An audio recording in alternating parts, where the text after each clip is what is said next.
What's up, ladies and gents? The clock has struck tequila time. I'm your beautiful host, Ben Foth, and today's guest is the determined David from Ashes. What's up, David? Heyo, how is everybody? Just vibing. How are you? I'm having a great time, man. I'm excited to be on Tequila Time. We've tried Yeah. this in the past. It did not work out. So I'm glad to be here fully, not as a statue. Yeah, but as a flesh and blood person. As me. Yeah, As but I'll admit David, the the statue Arsenal was good aesthetic. headmaster. Yeah, and I enjoyed being a statue. It was fun while it lasted. It was Yeah. important for my development. Yeah, yeah, that phase of your life really rocked. Yeah, that was it. I hate you. Yeah, that was a pretty solid pun, wasn't it? I didn't catch it at first, so yes, it was very good. Now I feel stupid. Oh man, it's all right. So, anywho, for those in the audience who don't already know who you are, can you tell us a bit about who you are and what you do? Oh, yeah. So I'm David, the Arsenal headmaster, host of the Arsenal podcast. It is important to note that I've hosted Ben Foth on my podcast as well, so it's great to be able to return the favor. I am a quit porn coach, so I help men quit porn. I have a masterclass on the topic, an accountability group, and then I also just dabble in the manosphere in general, right? So helping men become more masculine, and then giving my 2 cents to women here and there. So That's pretty cool. So, next up, I want to ask you, what time is it? right now it is 9:27 p.m. Central Time. No, man, what time is it? And it's tequila time. You got it. It's tequila time. So, since it's tequila time, I got some tequila here because it wouldn't be tequila time without tequila. And I got good old classic Pellegrino to mix that with. So, also got the usual shot glass and the glass. So There now, you go. David, what should I drink in? The glass. Do the glass. The glass? The glass. This is the glass. Use the glass. Yeah, but what you drinking? Oh, what am I drinking? Single barrel. Yeah, that's like, yeah, what's the percent on that? It is a 129 proof? Yeah, so 65% alcohol. 65%. And I don't have it. Wow. Yeah, and I don't have a shot glass, so I'm just taking it easy here. Yeah, you're a brave young soldier. Yeah. Anywho, Yep. let's crack open the tequila and get drinking. There you go, man. Yep. You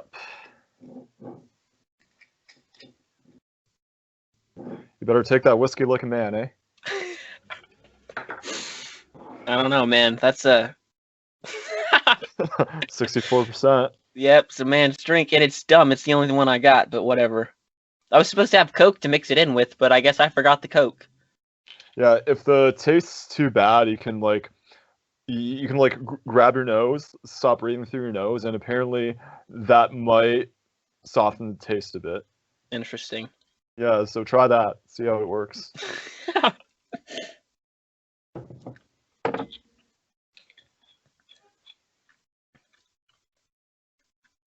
Didn't really notice much of a difference. Well, damn. It's good stuff, though. I'll tell you that much. It's got a great flavor. Oh, yeah. All right, man. Cheers. Cheers. Clink.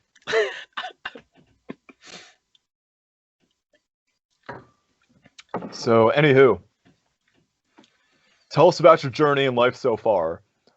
What's made you into the man, businessman, and now former Twitter statue you are today?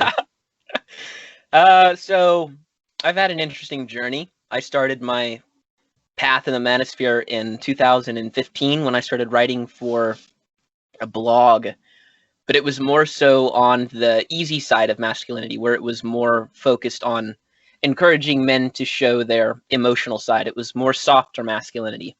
But back in 2015, at least in the circles that I was in, that was kind of the direction the manosphere was taking. So I wrote in a lot of articles kind of around that, but it was more so like introductory, right? So I wrote on bravery, I wrote on being a fighter. I think I wrote one about attracting your dream girl or something like that, but I was like 17 at the time, so like what did I know, right? Yeah.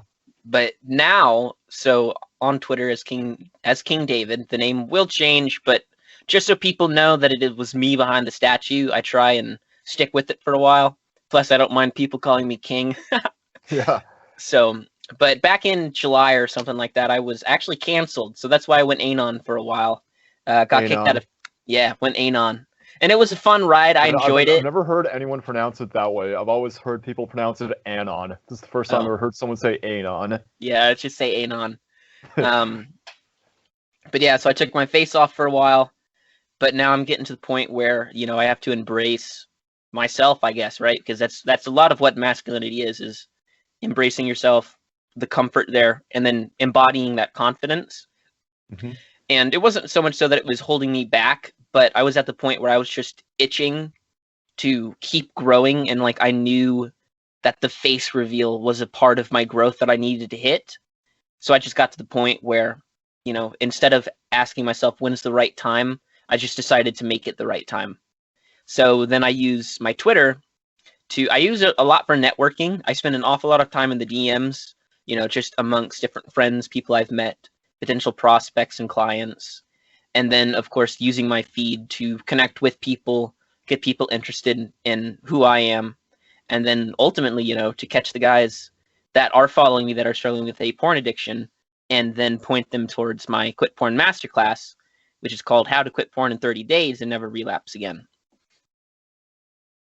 Yeah. Yeah, so good on you, mate. Yeah, Get on ya. appreciate it. Right Yeah, then. so next up I want to ask you, how bad do you find the porn addiction epidemic is among men today? It's bad. And it's one of those things where, I mean, it's hard to gauge just how bad it is, but if you pay attention to like, you can just, I mean, on the other side of it, you can sense something with guys, right? Yeah, I agree. And so the energy there, because what happens with porn is it does dampen your sexual energy, so you're not as in tune with yourself. And that's on the flip side, like you realize that further down the road. So it's harder to tell guys that right away. But as far as like how bad do I think, you know, porn use is among guys, I was reading some studies where it was like 70% of men surveyed had admitted to using porn. I can't remember if it was weekly or if it was monthly, you know, and then on the flip side too is we've got a lot of women that are turning to porn. So we just have a culture of, you know, degeneracy and exploitation to the nth degree. Yeah, it's not so bad with women because their sexuality doesn't quite work like ours does. But Yeah. I find that with men, like the porn addiction epidemic is very, very bad. Like I think, Oh, absolutely. yeah, I think it's like near impossible to find a man over even like the age of 13 who's never consumed anything pornographic. Oh, Like I yeah. remember reading about one study where they wanted to see how like not masturbating would affect men, but they couldn't get that study done because they couldn't find any men who hadn't been masturbating recently or like during their life. I don't know, like I don't remember exactly what stage of life those men were supposed to be in, but I remember reading that they couldn't find a single man who hadn't ever masturbated or watched porn. Yeah. No, and I believe in it. I mean, I've talked to guys, right, that are way, you know, way older than I am, in their 50s and whatnot, married people who, you know, they'd come and they'd tell me that they've been watching porn since they're, you know, since they've been like 7 or 8, and they're struggling with it throughout their Yeah, that's entire tough. lives. Yeah. So yeah, like in their 50s now, and they've, you know, been consuming it regularly for decades. So, and then of course now anymore, you know, there's no guy that hasn't seen porn one way or another. And more often than not, it's not just a glance, it is habitual use where it does borderline into addiction. Yeah, and it really kills us guys' sexual energy, eh? Oh, absolutely. Yeah, the way that it interferes with your sexual energy, I usually relate it to if you're consuming porn, you're not going to be in tune with your own energy, and then you're not going to be able to sense it, from women, right? So you're not going to know what tension feels Yeah. like. You're not going to know what that chemistry is like because you're so used to seeing it painted in front of you in blatant black and white that you can't pick up on the nuance, right? So like a man should be able to pick up on a woman's interest more or less just based off of how she's looking at him from the other side of the room. If you're watching porn 3 times a day, you're not going to pick up on that, that intuitive. You're not going to pick up on that energy because it's been dampened because you have such a high threshold that you can't pick up on those small things anymore that are, important for women. Because if you can't maintain the eye contact, or if you can't flirt, if you can't engage in these, in the foreplay and the very easy things of building and maintaining that tension, then good luck to you. Yeah, what I find like chronic porn usage does, or like any porn usage in general, is that it stuffs a guy's sexual energy up in his head. Like it teaches his brain that the path to sexual release is just looking at a woman and pleasuring yourself, not like actually being with her, actually courting her, actually getting to know her, engaging in everything you got to engage in before having sex. No, it's Yeah. just you look at a woman and you touch yourself. Now, now some science says that porn tricks your brain into thinking that you're the guy who's sleeping with all those women, but I disagree. I think our brains are smarter than that. I think what I find really goes on is that, again, it conditions men to get their sexual pleasure from watching women have sex or just watching women in general. But, and I call this cuck brain. I call what porn does to a guy's neurochemistry cuck brain, because watching porn is basically cuckoldry. Yeah. Like you're not the one with those women, but you're pleasuring yourself while watching another guy have his way with them, or just looking at them, and that's really not natural. Like it conditions your unconscious mind into being very passive and weak around women, and not really. And it also causes confidence issues, social anxiety, and like you said, it fucks up your masculine energy. Yeah. Yeah, and Yeah. like, It'll influence, or it'll interfere with your energy. It'll interfere with your confidence. It'll interfere with your testosterone levels. So it attacks you from the inside out. And I absolutely agree with what you said with the cuckolding that it does to you, because you're essentially in a position watching porn, just expecting the woman to do all the work, and you're just there, to watch, to enjoy. yeah, and she's not Right. even doing the work. She's not even doing the work on you. She's doing the work on Yeah. some other guy who's just a bunch of pixels. Yeah. Yeah, and yeah, also porn, like it kills young guys' relationships with real women. Like it conditions men to objectify and worship women. So even if a man's, he consciously understands that, women are people just like him, and that Hmm. getting to know one is as easy as walking up to her, saying hi, and like letting the natural human connection happen or not. Yeah. Porn creates all these like unconscious expectations in a man about what a sexual relationship with a woman should be, and when a real woman doesn't match up to that, it leads to resentment because those women don't fulfill the sexual fantasies that porn's conditioned into him. It leads to him feeling inferior around women because he spends his free time jerking off to all these Yeah. idealized women on a screen. And plus, like, it lobotomizes his perception of what intimacy should be. Because with porn, he conditions himself to like feel things for a bunch of pixels on a screen that represent a woman who wouldn't care if he lived or died, and it's really, really one-sided. like he's not getting anything there. He's just giving, letting his masculine energy go to waste, and it's pretty pathetic overall. So Yeah.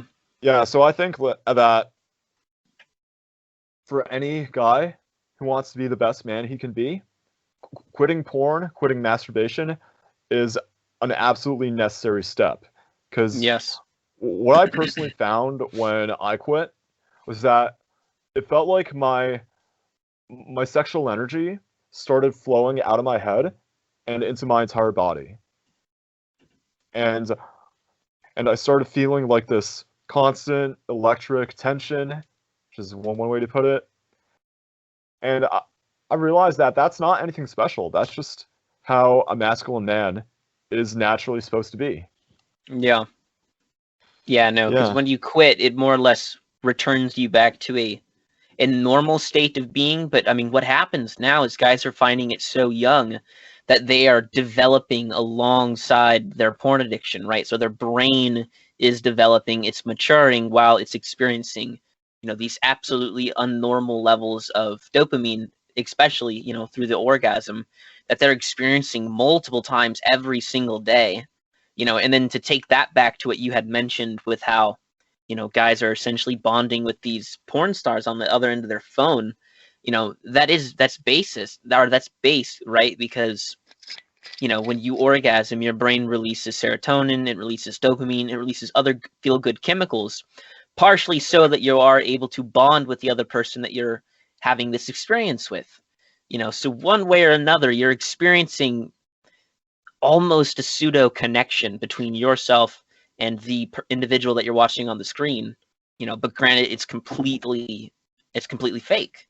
But your brain, it isn't always that smart, right? Because that's another thing. That's another one of the problems with porn, is because your brain can't tell the difference between sex and porn, and like intuitively, in the moment that you're not having sex, you're watching porn. But the part of your brain that shuts down while you have sex, the lateral orbital frontal cortex, which is responsible for your rational thinking, logical decision making, those things, that part of your brain shuts down while you have sex and while you're watching porn. And you want to think of it this way, right? Like it's beneficial for it to shut down while you're having sex because you don't want to be worried about anything. You want to be in a primal, instinctive state where you're just doing what you were created to do. And when it comes to porn, that happens. That's why so many guys, when they relapse, they almost won't even see it coming because their brain is just slowly starting to shut off.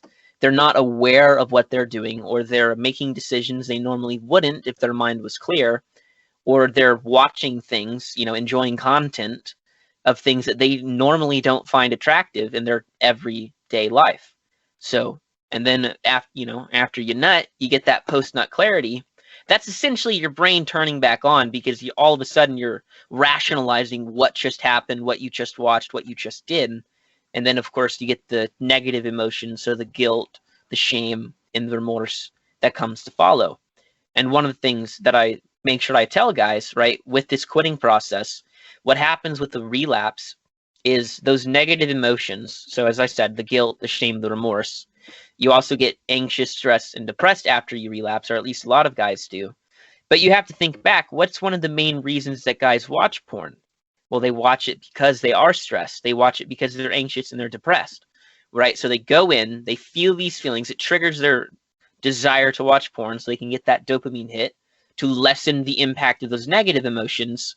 But then next thing you know, after the dirty deed has been done, they start feeling all those negative emotions again. So it almost perpetuates itself, right? You relapse, you feel the feelings of the relapse, and then you watch porn to get rid of those feelings, but then you relapse again. So it's a vicious, vicious cycle. Yeah, because porn isn't technically a drug, but it affects your brain much like a drug does, and Yeah. and that's for good reason. Because sex is one of the most powerful motivators for us humans, and porn hijacks that. It hijacks your Yeah. sex drive. So while a man in his natural state, he's supposed to feel his sexual desire, not get it satisfied, and then he's supposed to take that sexual energy and transmute it into doing something useful, something cool, something that benefits society or is just impressive or self-developing at the very minimum. But porn hijacks that. It takes that drive and makes the man feel like his life purpose is to worship women. Because that's what he gets sexual release from. He gets his sexual release, Right. his dopamine rush, his most intense dopamine rush out of anything from jerking off to pixels on a screen that represent women. And that's Yeah. why these men do so horribly with women. It's because porn drains your masculine energy, both on a physical level and on a spiritual level. Like, it sucks out your semen, your physical masculine energy, and your emotional, spiritual masculine energy, because it makes you, because again, it makes you feel like your purpose in life is to worship women. And Right. these men who feel like women are above them, need to be worshipped, need to be like sex objects to fulfill his desires. These men meet a real woman, and then the porn conditioning kicks in. They have they have this unconscious drive to worship a woman, to use her. They feel like they know that it's dirty, and that leads to shame. And this shame becomes even more of a barrier to genuine connection. And I already said this, making a making a genuine connection with a woman is as simple as like walking up to her, saying hi, letting whatever happens happen. But these guys don't get that because their internal schema of how a male-female relationship should be is one where they're basically a cuckold. And they unconsciously feel that they don't deserve the woman, no matter what game they pull, no matter what they say, what they do. Their worlds, their minds are still running on that unconscious belief that they don't actually deserve to have sex with a woman. And this still persists when a guy who's addicted to porn gets in the bedroom with a girl. Like, I've heard a lot of stories from guys about erectile dysfunction, about needing to think about porn to get off, even if they're with an actual girl.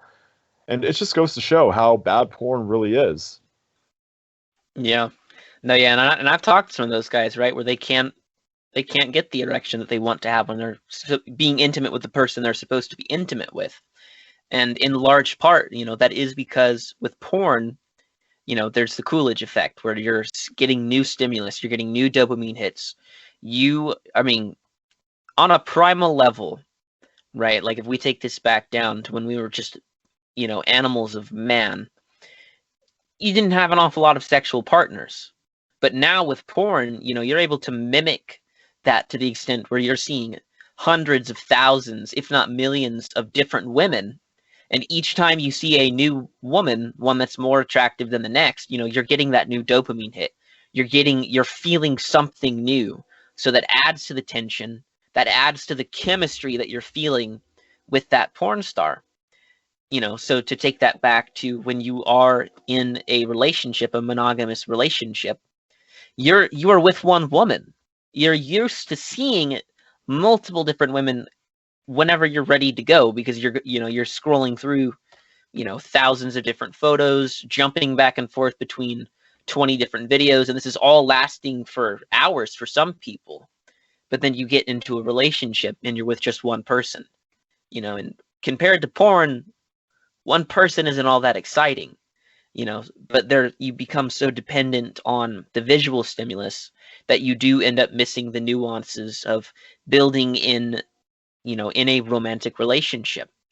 In my accountability group, I had a conversation last night with my guys, and one of them in there, we were talking about like the different energy exchanges, and even he was talking about, his awareness of this energy.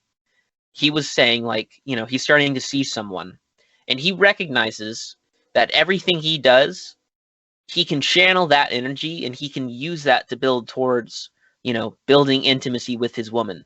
You can find a way to channel that energy, right? So sexual transmutation.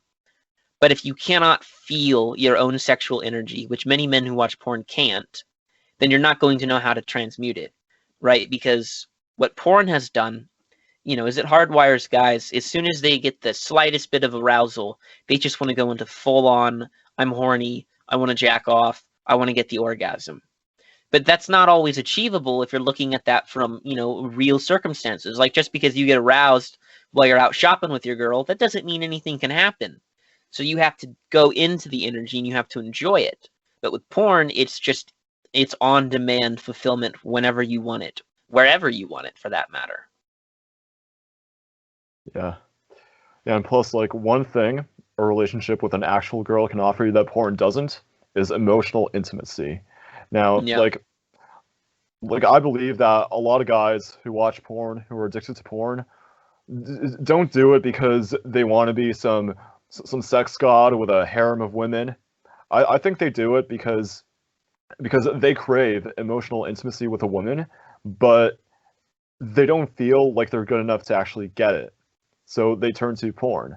I saw a meme once where it was a guy in a Pornhub comment section. He was saying, "You know what? I'm pathetic. Am I just here because I want intimacy with a real girl or something?" And like I saw another meme where like there was a Pornhub search bar, and the search term was something like "loving and caring relationship," and that's like very very true Yeah. because emotional intimacy enhances sex by a lot. Like, because sex isn't just like something that happens when two genitals touch each other. It's a whole body, a spiritual thing. Your video's cut out there. Are you good? I'm good. Maybe I just Right. So had to cut it there because David's feed was glitching up. But we're back. So Here I we was are. talking about sex and emotional intimacy, and a lot of people think sex is just something that happens when two sets of genitals rub against each other, and that's really not true. Like, sex and sexuality exist everywhere, not just in the bedroom. And the cardinal mistake people make that leads to bad, regrettable sex, unhealthy values around sex, and just generally making bad decisions in that domain is thinking that sexuality is something that only happens in the bedroom. Now, the truth about sexuality is that, like, it's in every part of your being. It's in every part of who you are. Like, before you're anything else in this world, you're a boy or a girl, a man or a woman. So it's important for people to recognize what that really means. And that extends to emotional intimacy in sex. Because transactional sex lacks emotional intimacy, and so does porn. Yeah, especially with porn, and it's one of those unfortunate things, right? Because I remember back in December, I made a tweet that said, "Men don't watch porn because they're horny; they watch it because they're hurting." And oftentimes, as men do dive deeper in themselves to figure out what that big, in my course, I talk about it as the unfulfilled desire, but to figure out what that is that they're lacking, that they're finding from porn. And a lot of men will report they watch porn because they want to be accepted, and there is, with porn, it is staged in such a way to, almost mimic that intimate experience, to mimic that acceptance. So you have acceptance, you have intimacy, and then you have other men that watch porn because of the arousal, right? So the strong aspect of it, how it makes them feel stronger. And that was one of my things, coming out of a 9-year porn addiction. When I was started to analyze my relapses, I'd focus on what I was feeling before, after, and during. And when I would recall the emotions I was feeling, before or while I was watching it, I recognized that I liked the feelings of arousal and I liked the feelings of strength more than I liked any other part of it. So part of my quitting porn journey was finding ways that I felt strong, that I felt those things out in the real world. And I mean, the easiest way to mimic those, of course, was to work out and talk to chicks. So that's what I started doing, and it helped. And there is something to be said with guys that are trying to quit porn. You do want to be careful with a relationship because, with how porn is interfering with you, there can be negative consequences in a relationship.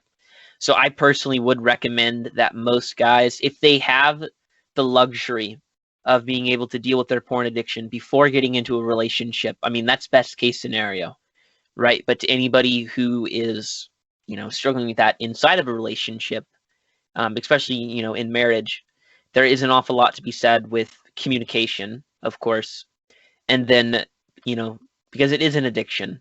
And I know the academic research varies. Like some people will say it's not an addiction, but the biggest basis is because it's technically not a drug, right? Like porn in and of itself is not what you're addicted to. You're addicted to the dopamine, the drug hits you're getting in your brain.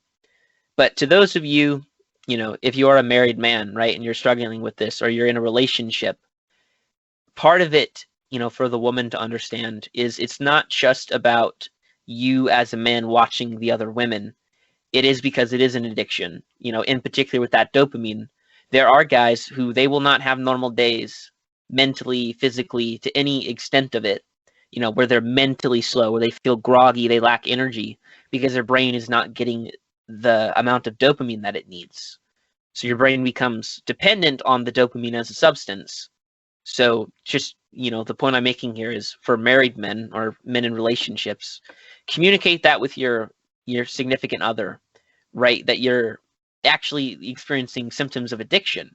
It's not because you're looking for something in the porn that you're not getting from her, which could be the case. Generally, it's not. But it's because, your brain has wired itself to need this substance to function for what it believes to be normal. Yeah.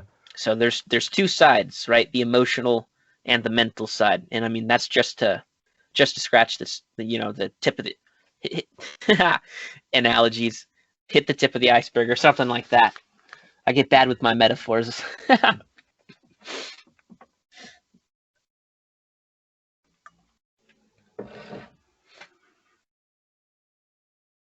Yeah, your video is being real weird there, but we can roll with it. No worries. 'Cause it's still moving.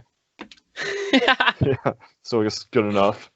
But yeah, I want to circle back to emotional intimacy and how porn lobotomizes that in you. Like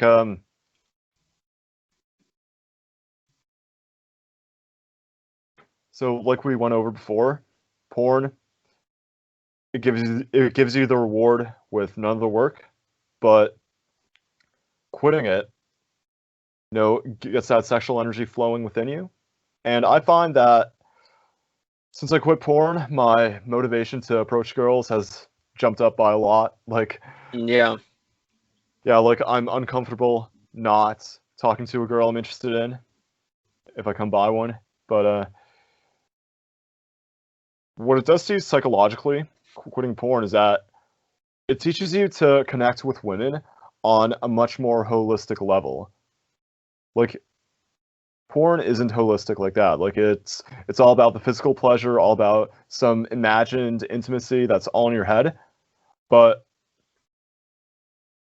without that pathway to release, you start looking for it in more holistic relationships with women, where you don't just connect with them with your head and your genitals, you connect with them with your hearts too.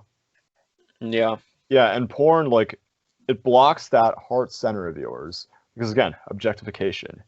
And that leads into another question I wanted to ask you, which is, what tips do you have for religious people to succeed in dating and finding a husband slash wife slash boyfriend slash girlfriend? Because you're religious, yeah? Christian? Yeah, I'm religious. I'm a devout Christian. Yeah. Yeah. And how do you approach dating and relationships as a Christian? I mean, for myself personally, it's very intentional. I'm not going to just date anyone for the sake of dating them. There's always the possibility of something more, marriage down the line. And my views of dating have changed, in recent months, where I would have, told people to be a lot, well, what's the best way to say this? I think there is a way for Christians to date around in a way that The helps Joshua them. Lysa course, the best way to say this. There you go. Little drop there. There you go, Joshua. Yeah. And I'm affiliate. Use my link. Ooh, But there is a way to date around, and I say that very loosely, just because it's terminology people are familiar with. You can use that to your advantage to find a spouse, especially if you're a guy, because one thing guys have to keep in mind is we're always looking for the most attractive, the best one we can possibly get our hands on. Women are also doing this with men. They want the best man, the most suitable man to be the father to their children. And, Christians will often think you connect with someone, you get in a relationship with them, you seal the deal, right? You tie the knot, you get married. But you yeah, it's can really be, more complicated than that, eh? yeah. So the point I'm alluding to here, right, is Christian men and women need to be a little bit more lighthearted when it comes to dating, right? First few dates, low commitment. That being said, I do advocate for men making their intentions known as quickly as possible, just so that you're not mutually wasting time. I'm not saying like date around in the sense that you spend a month talking to someone and then you both mutually decide to, break it off. I'm saying date around in the sense where if you feel like you should ask someone out, ask them out. Or to the women listening to this, if some guy asks you to go get coffee with him. For the men that are looking for women to date, if you want to go on a date with her, just ask. And then if the first date goes well, keep going on dates. I tell people, around the third date, that's when you should either decide to keep seeing each other or that's when you should decide to cut it off.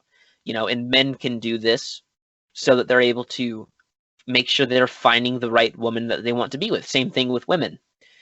So don't be so strict and uptight when it comes to the first few weeks of getting to know someone. Keep it playful, keep it tense, flirt, go out on dates. But if you honestly don't feel the spark, you don't feel the connection that you want to, then don't waste their time. Don't waste your own time, because the matter of the fact is there's plenty of other people out there, right? Whether those are people you're meeting on the, on the streets, out at church, in supermarkets, or heck, even sliding in those Twitter DMs. There's always people out there. Yeah, So don't get maybe all. I'll meet one of my future wives doing that. You're right. She's probably already following you.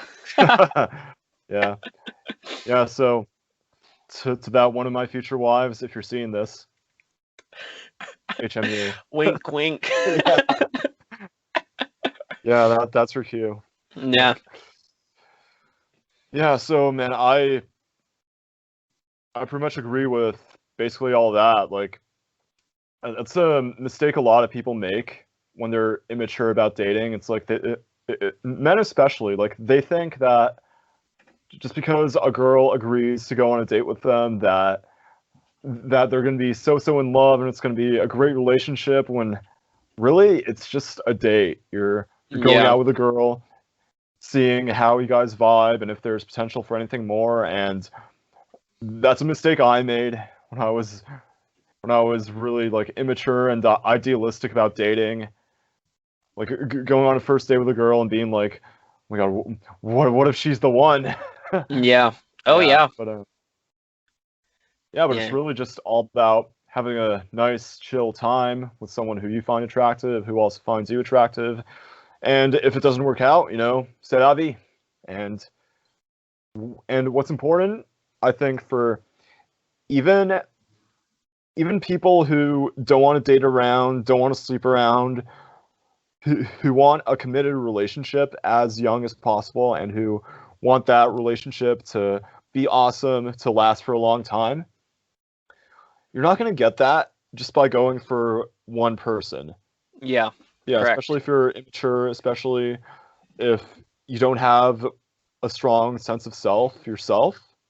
Mm-hmm. Like, what's important, even if you want to commit a relationship, is having at least the potential to attract multiple people. Yeah. Yeah, Yeah, because yeah, because the bigger pool you got to pick in, the more yeah, chances, opportunities you have. And it then makes just to you. clarify, when I said dating around, I didn't necessarily mean sleeping around. Oh no, I understand. And I just wanted, anybody in the audience to understand, differentiation there, because I don't want people thinking, oh, this Christian told me to go sleep around. No, that's not what I said. Yeah, just go out with a bunch of girls, have a good time, see if there's a natural resonance between you and any of them. Because I mean, attraction is really something you can't force. Yeah, absolutely. Yeah, I Yeah, feel and like that's actually an important thing to touch base on, because a lot of Christian guys, they will tell themselves, oh, this girl is so perfect. She'd make a great mom. She'd make a great wife, but then they don't feel attracted to her. yeah, And that's all coming from here, not from here. yeah, and you just got to be blunt with these guys, right? Like, if you're not attracted to her, please don't ask her out, because it's not fair. It is Yeah, not fair for a man to be with a woman that he does not find physically and sexually attracted to. yeah, and vice versa. Yeah, exactly, because you're supposed to, fulfill one another's needs, and if you do not feel attraction to them, you're not going to be able to fulfill that. You're not going to be able to give them everything that you're supposed to. Yeah, So, to be with someone that you're not attracted to, it's honestly cruel. So, all you Christians out there, if you don't want to make babies with them, then don't don't go on a date with them. yeah, I feel like that's a great litmus test for whether you have long-term potential with someone. Like, if you got this person pregnant or got pregnant by this person, would you be like, oh fuck, my life's ruined? Or would you be like, well, I guess we can make it through? Hmm. Yeah. Yeah, and of course, relationships, they shouldn't be centered around attraction, but that's Yeah, because the but physical yeah, but the attraction, attraction's it still like a deepens. non-negotiable. Yeah, yeah, and that's because the attraction deepens. Like, I know people say, "Oh, beauty is fleeting and everyone's going to get old." But it's like, I've met some old couples where they're still flirting around like teenagers. So it's not that Yeah, the the inner attraction beauty. goes away. It manifests in different ways. Yeah, It yeah, gets because like deeper. yeah, because it's not just the attraction, it's the love. Like, attraction isn't a choice, it's just something that naturally happens.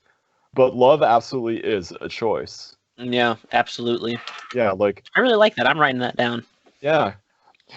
Yeah, like you can't control what girls or guys you find attractive, but when you enter like a relationship or just an attachment with one, then you start playing a whole different game.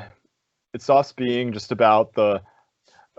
being about how fuckable or socially valuable either of you are, and it starts being about like attending to each other's emotional needs and like eventually creating something greater than you two. Yeah, absolutely. Yeah, because you come together in a relationship, and it's not only to procreate, have children. It's to build your own sake, to build them, to leave behind a legacy, to build your empire. And that's one of the things that, porn really dampens men from, is they no longer can tap into their own creative energy. And creative energy and sexual energy are interchangeable, because if you dive into it, we the point of sex is to procreate. So your sex drive inherently is a drive to create. But men, like we talked about, oh, I watch porn all the time because I'm always horny. No, you don't watch porn all the time because you're always horny. In fact, you probably don't even know what real arousal is supposed to feel like. You watch porn because you're trying to fill some emotional void.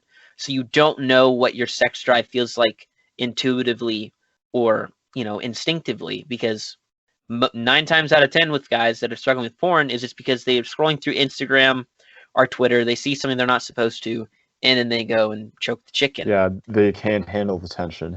Right. Yeah. So, but like I was saying, that creative energy, the porn, it dampens that. But when you're able to channel into your creative energy, and then you're able to transmute that into other areas, you're able to pursue yourself, or you're able to build yourself up. For many guys, that looks, that's going to the gym and eating healthy. Great place to start. Fundamental building block in my own masculine journey was making the decision to pick up weights and start lifting.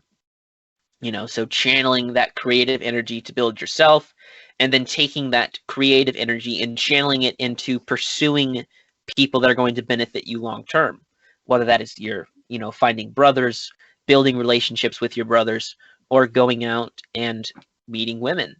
You take that energy and you channel it towards something that's more productive. Because what happens with porn is they're taking that energy, but they're putting it towards something that doesn't have a viable outlet. They're wasting their energy. They're just expelling it, and then you become intuitive with it. You feel it, you channel it towards other things. But the trick, right? The trade-off here is you channel it into other things that is then going to give you its energy.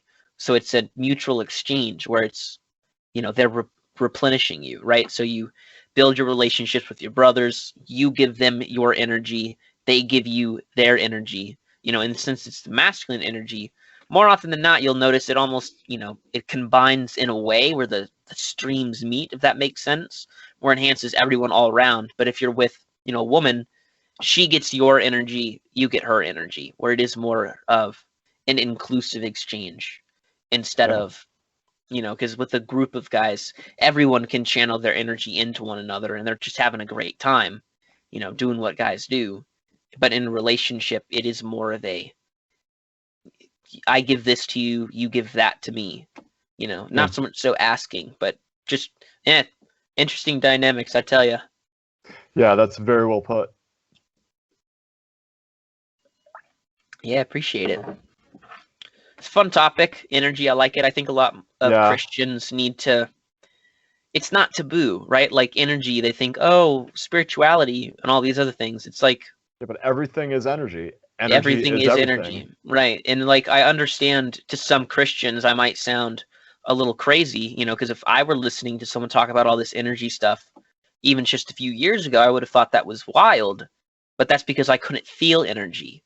When you can feel energy, you understand energy. So you got to look at those things in your life. What's Well, I dampening don't think it's your quite like ability to that. feel? Because I mean, I feel like everyone can feel energy, but it's but like not all of us are conscious of it. Right. Yeah.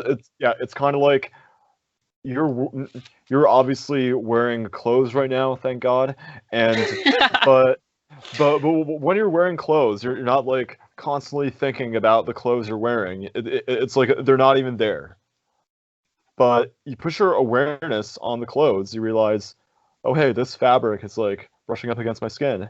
And it's the Mhm. same thing with energy. Like everyone has that energy, everyone is that energy, but not everyone's aware, not everyone consciously thinks about that energy.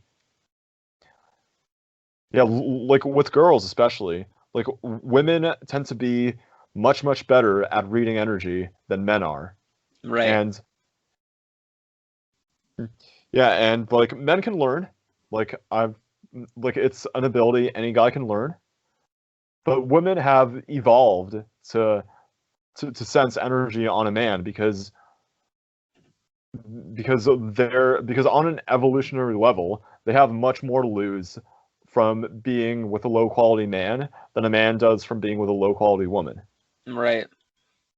Yeah, because a man he can get thousands of women pregnant at the same time in theory, but a woman can only have one man's kid at once. Yeah.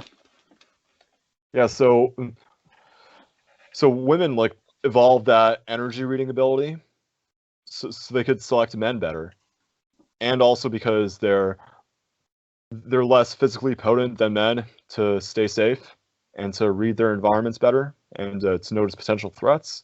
For sure. Yeah. Yeah. But it's an invaluable superpower for men too to learn how to read energy because the Right. more in tune you are with your own energy, the better you're going to be at discerning what kind of people other people are. And this will avoid toxic relationships, the this will avoid confusion in the social world and the dating world. It's a very valuable self-development tool overall. Oh yeah. Yeah, and people's awareness of energy, to each their own. Some men may not, have that intuition, that level of understanding, and that's okay. Like, it's not the end of the world. But, one thing for me, being able to feel more energy was I would just consciously tell myself, like, the energy is good. Even if I didn't quite understand what that meant. But just being consciously aware of it, like we just were discussing, then you're able to feel it a little bit more. So if you want to become more in tune with your energy, if you're in a good mood, just tell yourself, there's good energy here. I'm giving off good energy. I'm surrounded by good energy, right? Yeah. Simple things like that. Because I've had some people ask, like, oh, how do you do this whole sexual transmutation thing? And there's not like a step process that you can take. It just happens, right? So you have to be, you really do have to be consciously aware of it, because one thing that I tell my guys, right, is a lot of people, you feel tension and then you want release. That's very standard with porn. You feel arousal, you want to release the arousal, through ejaculating. So take that to the level of being stressed out. When you're stressed out, there's something that you should do to alleviate that stress. Or if you have a desire, there is something you can do to fulfill that desire. So porn, it is to alleviate, but a healthy sexuality, it's more so to enhance. It is to build. You can't build when you're watching porn. Yeah. And that's another benefit of quitting porn, is that it maximizes your sensitivity to energy. Now, one thing I teach guys in coaching about like mastering their sexual energy is learning to jerk off without porn. Because contrary to what some anti-porn guys might think, jerking off isn't all bad. Right. Yeah, if you do it without porn, without images, you can actually gain a greater awareness of your own sexual energy. And that's the practice I recommend to guys. Like if you're overwhelmed by the sexual tension, if you just need to get it out and nothing can distract you from it, just lean into it, let it out, but do it without porn, because porn like hyperstimulates the addictive parts of masturbation, and it makes you want to do it much more often. It gives you a greater sense of false intimacy, a greater like dissociation from your own body and your energy. But if you masturbate without porn and put your attention on the actual physical world, on your body, then you can get better acquainted with how the sexual energy is supposed to naturally flow through and out of your body. And that's how I personally quit porn completely. Like, I kept relapsing, I kept getting cravings, and then I learned to do it like this. And maintaining a streak of days without jerking off became so much more easy. So anyway, I feel like we've talked enough about like porn and masturbation. So like, it's been the topic of the night, my man. Yeah. I mean, like, there's worse things to talk about. Yeah. Yeah, we could be talking professional sports. Did you watch the Super Bowl, bro? Yeah. Nope. Yeah, man. I did not. I've never been like a professional sports guy. like I've always preferred to be on the field, not just watching people on the field. Right. Absolutely. Yeah. So anyway, and the drinks are starting to hit me. So I'm thinking, like, is there anything else I want to say about that? The last thing I was talking about.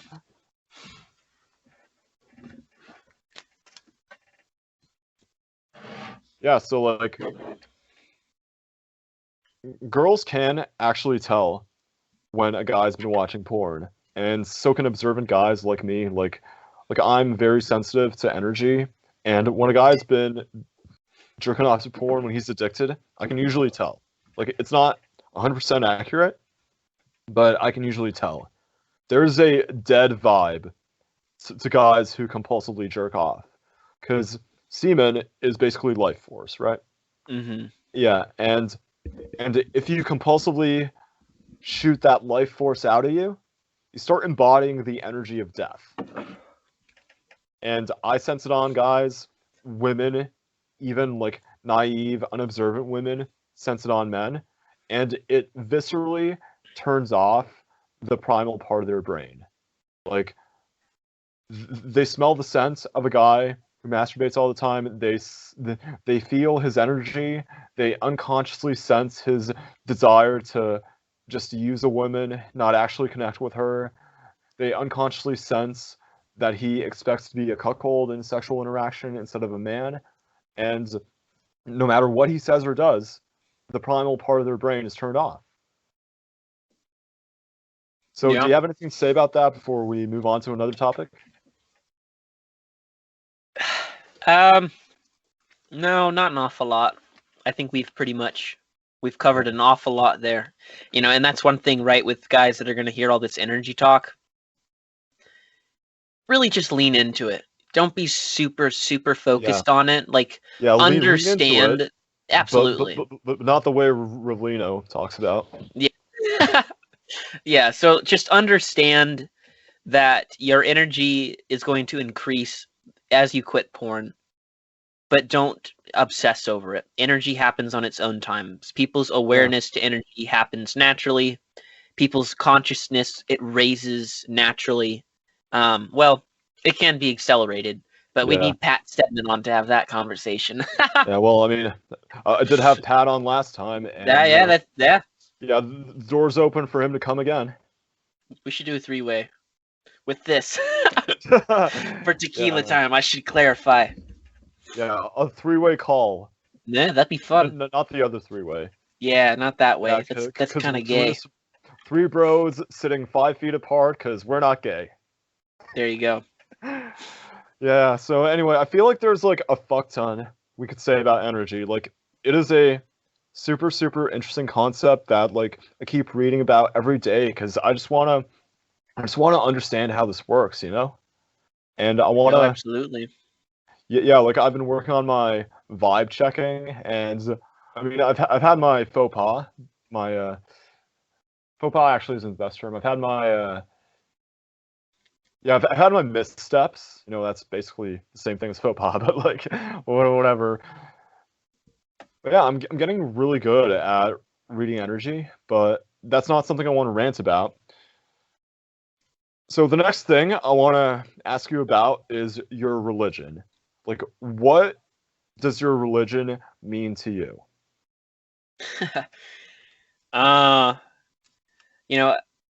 That's such a hard question to define, because a lot of Christians, it's more so acceptance of religion. But for myself personally, it is an awful lot of what I do, right? Ever since I was young, I've always known that I'm going to be a father, I'm going to be a husband.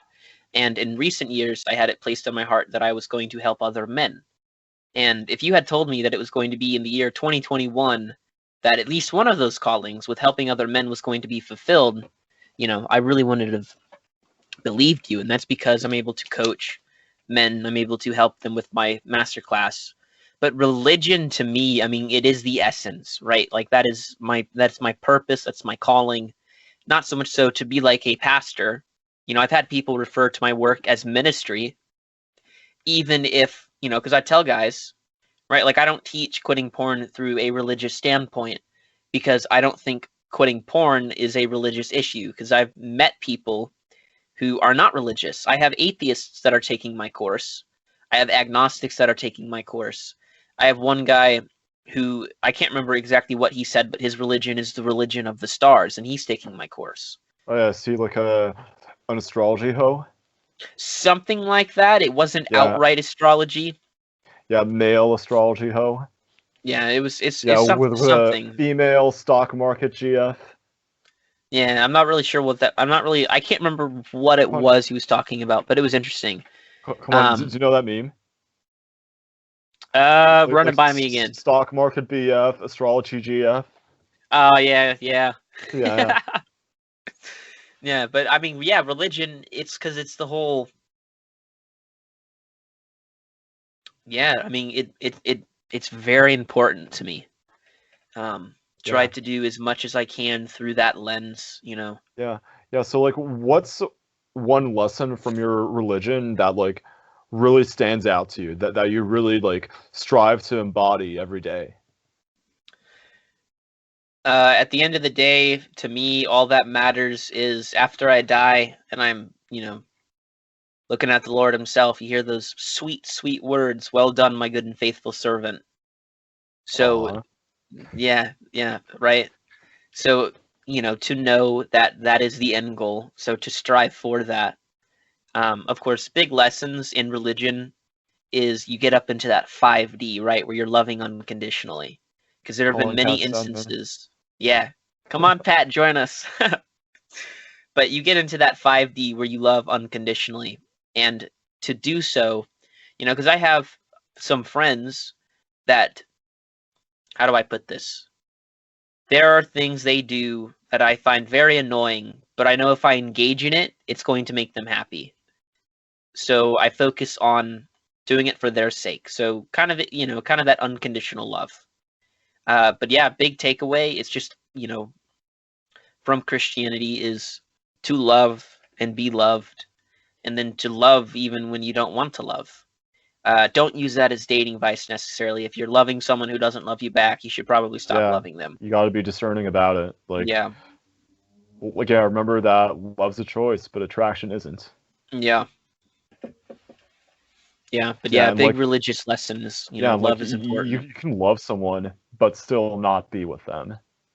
Oh yeah, Yeah, like even if that someone doesn't love you back. yeah. Well, I mean, the way you think of it, first relationship after girlfriend broke up with me at the time, one of the most loving things she could have done was ironically break up with me, even if it was not an act of love, wasn't inherently an act of love, but one way or another, you can spin it that way. Yeah, it was still like a necessary step on her journey to being a better man. Yeah, everything happens for a reason. And that's another thing Yeah, too, right, with religion is there's a grand scheme of things. yeah, if you're in 5D, Yeah, and to a lesser extent 4D. yeah, you could be 5D with some 4D pockets or 4D Yeah. ascending. Yeah, yeah. Like I heard a quote once, which was like, "Everything happens for a reason, and sometimes that reason is that you're fucking stupid." That's a good reason. Yeah, that's how people in 3D are. Yeah, Yeah, everything in their life happens for a reason, and usually it's because they're fucking stupid. But like, I'm sure there's a lot of like objectively smart people in 3D, but still. yeah. But yeah, man, religion, integral part, very important to me. And it's so hard to articulate that because it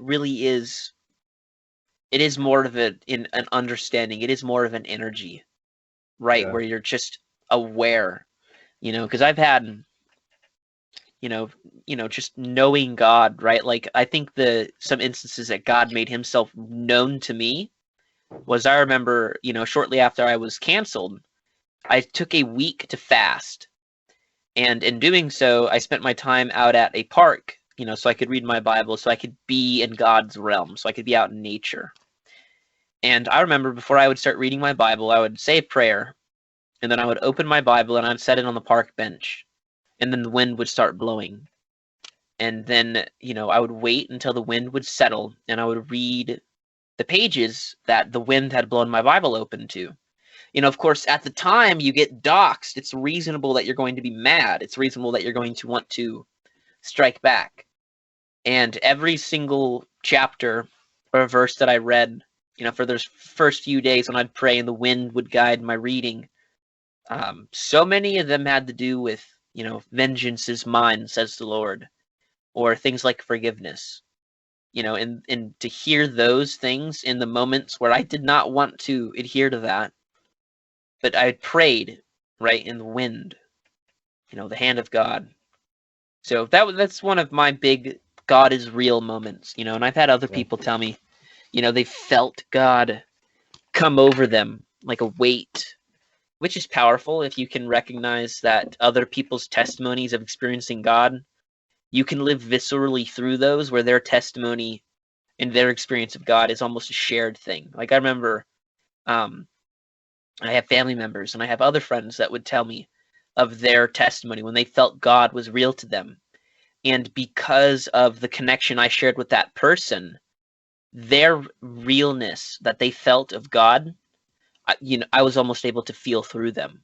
Yeah. Like I remember a friend shared his testimony, and his testimony was enough for me to reaffirm, my relationship with God and that He is real, He is out there, kind of things. Yeah, like for me, like my God is real moment happened in 2019 when I was doing work on my business. And yeah, excuse me for a sec, because my laptop's about to die, so I'm gonna grab the charger real quick. So anywho, my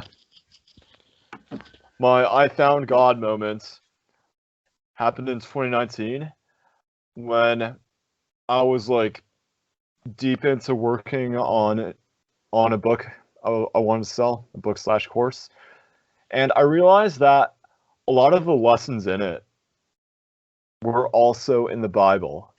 Like I hadn't made this connection before, so I was like, "Holy shit!"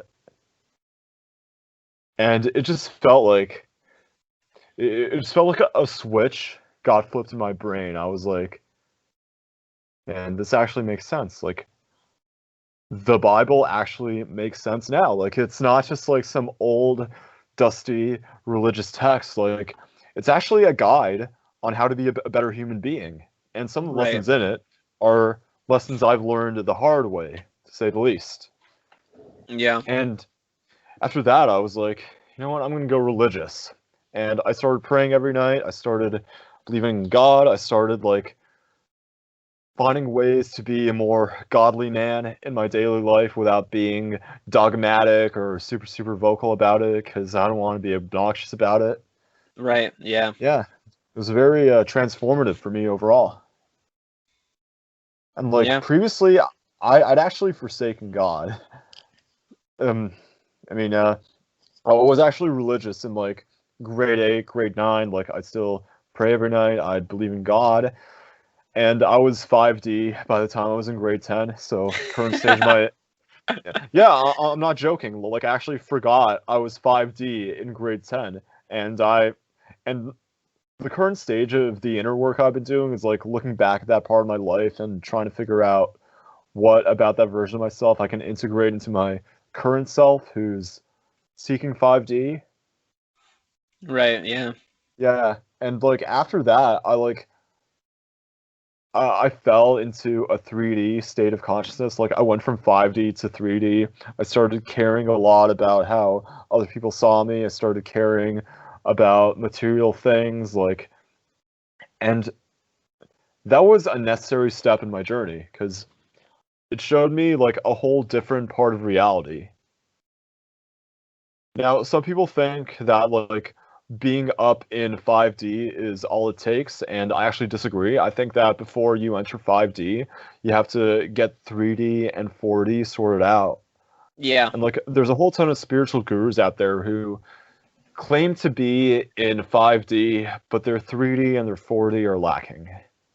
And they're not self-aware about that because to them being up in 5D is like an ego thing. It's not something they just naturally embody. Well, like the analogy I use for it is like building a three-story house. Like the first story, it's the 3D stuff. Second story is the 4D stuff. Third story is the 5D stuff. Yeah. Yeah. You absolutely have to have mastery in 3D before you can transcend into 4D, and you have to have mastery in 4D before you can transcend into 5D. You can't Yeah. just wake up one day and decide, "Oh, I'm going to be 5D today." Yeah, no, it's just something that naturally happens. You don't decide on it. It's just a consequence of your being. Right? Yeah. Yeah. It occurs as you chase, self-development. If you're not trying to develop yourself as a person, you're not going to transcend out of 3D. So the first Yeah, step of going into 4D is realizing I can change. And it's not hard, or it's not as hard as you thought as it was to change. yeah, It's a very yeah, interesting progression. yeah. So, what advice do you have for young men who want to get closer to God? Like, say there's some young men out there who like have started to feel God, but they're not quite set on God yet, but they're curious about where that path would take them. What advice would you have for those men? I mean, it's going to sound cliche, right? But pray and read your Bible. And I don't mean to sound like a Sunday school teacher when I say that. One thing that I do with prayer is you need to understand that God wants to have a personal relationship with you. And one of the ways that that's going to happen is by you engaging in personal conversation with God. So talk to God just like, Ben and I are talking right now. Have conversations with God throughout your day. Ask him questions, and come to him with your real emotions. I can't tell you how many times I have prayed and I've told God, like, God, I'm not too happy about this.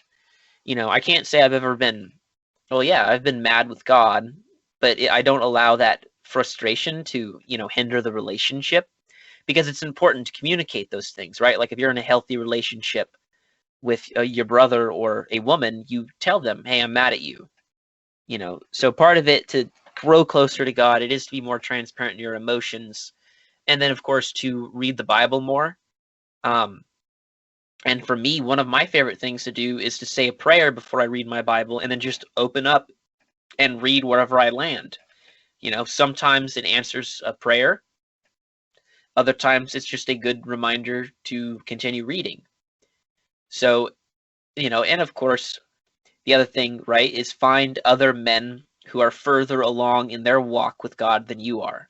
So to find kind of a spiritual mentor, someone that you can learn from, someone that you can follow his example, someone who you can turn to and ask these intense, theological questions that you don't have a place to get answers from, but you're able to ask him and he's able to explain it to you. So read your Bible, pray to God, and develop that personal relationship. So have real conversations, be vulnerable with your creator. There's nothing wrong with that. And then, of course, find other Christians, find other Christian men, especially if you are a man, and ask him questions, follow his lead, and just, yeah, get to know him, get to know God through him, ask questions, pray with them, study the Bible, ask them to help keep you accountable, all those things. But by far the easiest thing to do is to just pray more. Anybody can pray. And then, start reading your Bible, right? And if it's just a few verses here and there, I can't tell you how much better I feel after even just spending a few minutes, reading the Bible compared to not reading at all. So it is there's energy in there, right? You read it and you absorb it and you feel better. Like Yeah, I the can't. Bible's 5D. Yeah. Oh, absolutely. It's probably 60, which we can't even comprehend at this point. Dude, apparently you can like astral project to a place just by thinking about it in 6D. And Man. that's why I'm trying to get up to 60, because I want to save money on airplane tickets. That'd be nice. Yeah. But yeah, find a spiritual mentor and pray and read your Bible, to sum that up. Yeah. Yeah, I was actually involved in a religious group when I was in university where like I learned a bunch of the lessons that you just talked about, but they didn't quite resonate with me because back then I was still like in a very 3D consciousness. So I could understand it on an intellectual level, and my heart was calling me to it, but I still had like all these energetic blockages in me that were stopping me from going down that path. And Right. yeah, so I was like, well, I was like really questioning it on an intellectual level and not really in tune with my heart center. But now that I've opened myself up, I've raised my vibration. It all resonates with me. I'm like, well, yeah, relationship with God. What else is there to do? Yeah. Oh yeah. Yeah, It and is. like, It is a game changer.